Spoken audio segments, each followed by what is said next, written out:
আমরা সবাই বিরিয়ানি খেতে খুব পছন্দ করি। অনেকেই ভাবেন যে পিত্তথলির অপারেশন করে যেহেতু পুরো পিত্তথলি ফেলে দেওয়া হয় তাহলে বোধহয় আর বিরিয়ানি বা চর্বি জাতীয় খাবার খাওয়া যাবে না।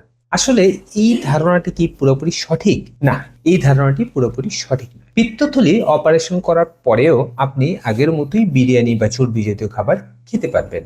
আমাদের হজমের জন্য যেই পিত্তরস প্রয়োজন সেটি পিত্তথলি তৈরি করে না, পিত্তরস তৈরি করে লিভার, এবং পিত্তথলিতে এটা কিছু সময় এসে জমা থাকে।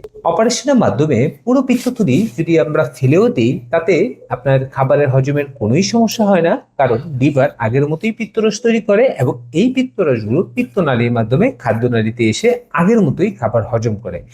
তবে অপারেশনের প্রথম দিকে খাবার হজমে কিছু সমস্যা হলেও খুব দ্রুতই এই সমস্যা কেটে যায়। তাহলে ভয় পাওয়ার কোনোই কারণ নেই। পিত্তথলির অপারেশন করলে খাবারের হজমের তেমন কোনোই প্রভাব পড়ে না। আপনাদের যাদের অপারেশন প্রয়োজন তারা সঠিক সময়ে অপারেশন করে দিবেন। ধন্যবাদ সবাইকে।